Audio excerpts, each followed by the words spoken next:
अस्सलाम students students आज हमने पढ़ना है बायोलॉजी की जो कुछ ब्रांचेस रह गई थी। आज रिमेनिंग को हमने पढ़ना है। तो नेक्स्ट आता है जी genetics, study of genes and its role in inheritance. Gene का मुताला करना, जीन के बारे में सोचना और उस जीन्स का क्या किरदार है इनहेरिटेंस पे। इनहेरिटेंस कहते हैं विरासत को। मीन के खसूसियात क्या होते हैं, पेरेंट्स से बच्चों के अंदर कैसे ट्रांसफर होते हैं, फिर बच्चों के अंदर कैसे ट्रांसफर होते हैं, इसको हम कहते हैं इनहेरिटेंस। फॉर एग्जांपल एक बच्चा है, या तो वो अपनी माँ पे गया होगा या बाप पे, क्योंकि 50% उसके जीन्स होंगे मदर की तरफ से, 50% फादर की तरफ से होंगे, या उसके दादा दादी पे गया होगा। ठीक है, तो ये जो सिस्टम है, जो इनहेरिटेंस का जो प्रोसेस है, ठीक है, इसको कौन कंट्रोल कर रहा होता है? जीन्स कंट्रोल करते हैं। तो इसका जो फंक्शनल यूनिट होता है इनहेरिटेंस का, वो जीन्स होते हैं। नेक्स्ट आता है जी एम्ब्रियोलॉजी। इसमें क्या होता है कि हम एम्ब्रियो का मुताला करते हैं कि एम्ब्रियो कैसे एक नए जानदार के अंदर डेवलप करके चेंज हो जाता है। अच्छा, आप एम्ब्रियो किसे कहते हैं? एक एग और एक स्पर्म आपस में मिले, फर्टिलाइजेशन हुई, ठीक है, उससे जाइगोट बना। अब जाइगोट एक सेल होता है, एक से दो सेल बनेंगे तो उसको क्या कहेंगे जी? एम्ब्रियो।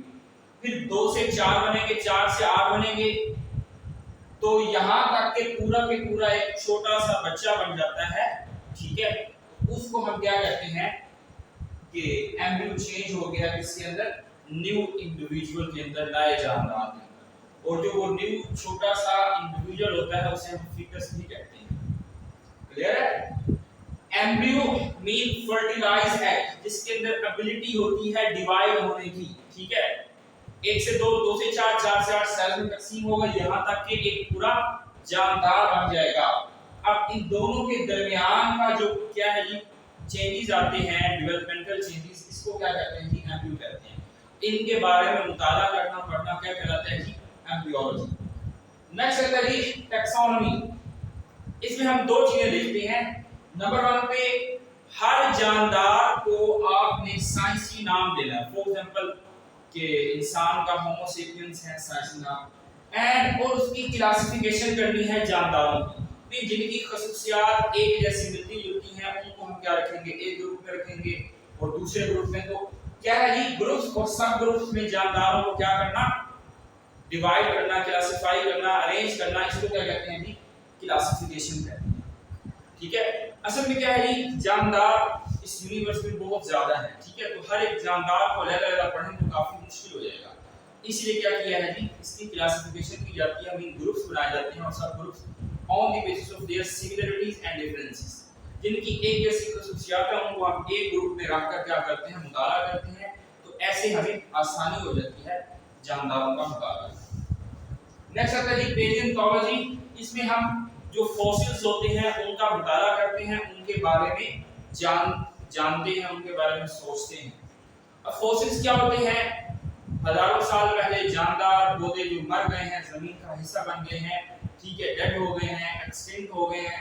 अच्छा, यहाँ पे मैंने लिखा है एक्सटिंक्ट, नीम के नापेद हो गए, जैसे कि डायनासोर हैं, उनके फॉसिल्स हमें नीचे मिलते हैं। ठीक है, जो भी जानदार है मरे हुए हैं और वो जमीन के नीचे मिलते हैं, तो उन्हें हम क्या कहते हैं जी? फॉसिल्स कहते हैं। उनके बारे में मुताला करना क्या कहलाता है? पेलियोंटोलॉजी। एनवायरमेंटल बायोलॉजी नाम से जाहिर हो रहा है। एनवायरमेंट मीन माहौल, बायो मीन जानदार, एंड लॉजी मीन मुताला करना, जानना। मीन जानदारों का अपने माहौल के साथ क्या ताल्लुक है, ठीक है, इसके बारे में मुताला करना क्या कहलाता है? Environmental biology. फॉर एग्जांपल, मिसाल के तौर पर जो हम हैं इंसान, हम ऑक्सीजन माहौल से लेते हैं, पानी लेते हैं, कार्बन डाइऑक्साइड क्या करते हैं? रिलीज करते हैं। ये हमारा माहौल के साथ एक ताल्लुक बना हुआ है। इसको किसमें डिस्कस करते हैं? Environmental biology. Interactions between organism and their environment, mean माहौल और उनके जानदार और उनके माहौल के दरमियान जो इंटरैक्शन, जो ताल्लुक है, वो environmental biology. Socio biology mean के एनिमल्स जिस सोसाइटी माशरे में रहता है वहां उसका एक सोशल बिहेवियर होता है, उसके बारे में मुताला करना क्या कहलाता है? Socio biology. देखिए, सोशियो का मतलब होता है मुआशरा, मुआशरे में जो एक जानदार रहता है उसके दूसरे जानदारों के साथ ताल्लुकात कैसे हैं उसके बारे में जानना क्या कहलाता है, सोशियोबायोलॉजी। नेक्स्ट आता है जी पैरासाइटोलॉजी, पैरासाइट्स का मुताला करना। अब पैरासाइट्स ऐसे जानदार होते हैं जो अपनी खुराक खुद नहीं तैयार कर सकते, दूसरे जानदारों से हासिल करते हैं और बदले में उन्हें नुकसान भी पहुंचाते हैं। ठीक है, फॉर एग्जांपल लाइस हो गया जिसको हम जुए कहते हैं। ठीक है, अब इंसानों के सर में रहती है तो इंसान उसका क्या है जी, होस्ट है, इंसान के सर में रहेंगे और उसको बदले में नुकसान भी पहुंचाएंगे, शेल्टर भी वो इंसानों से ही दे रहे हैं, मीन के हमारे सर में रह रहे हैं, रहने की जगह भी हम दे रहे हैं, खुराक भी हमसे ले रहे हैं, मीन हमारा खून चूसते हैं, तो बदले में खून चूसते हैं और हमें क्या करते हैं, नुकसान पहुंचाते हैं। ये क्या है जी, पैरासाइट्स। बायोटेक्नोलॉजी, नाम से जाहिर हो रहा है, बायो का मतलब जानदार और टेक्नोलॉजी मीन जानदारों का इस्तेमाल करना टेक्नोलॉजी में। ठीक है, फॉर एग्जांपल माइक्रो ऑर्गेनिजम्स का हम इस्तेमाल करते हैं ऐसी चीजें बनाने के लिए जो इंसानों के लिए फायदेमंद साबित हो।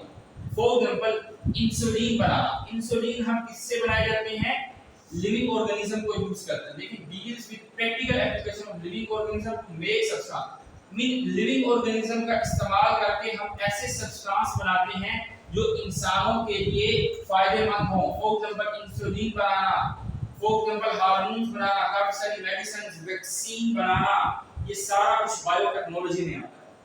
नेक्स्ट आता है जी immunology, study of immune system, immune system के बारे में जानना क्या कहलाता है जी, इम्यूनोलॉजी कहलाता है। इम्यून सिस्टम क्या होता है, हमारा डिफेंसिव सिस्टम होता है, मीन कि कोई हमारी बॉडी के ऊपर अगर अटैक करता है तो हमारी जो बचाव के लिए जो हमारा सिस्टम है उन जरासीमों को मारने के लिए वो हमारा कौन सा सिस्टम कहलाता है, इम्यून सिस्टम कहलाता है।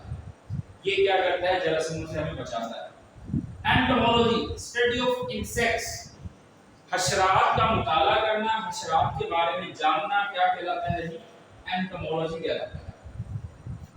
फार्माकोलॉजी, इसमें हम ड्रग्स, अद्वियात का मुताला करते हैं और उन अद्वियात का इंसानी जिस्म या दूसरे जानदारों की बॉडी के ऊपर क्या असरात होते हैं उसको हम क्या कहते हैं जी, फार्माकोलॉजी।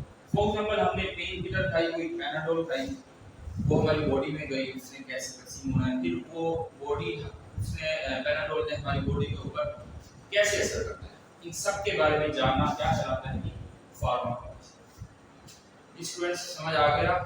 अगर किसी को कोई क्वेश्चन हो तो वो कमेंट सेक्शन में कमेंट करके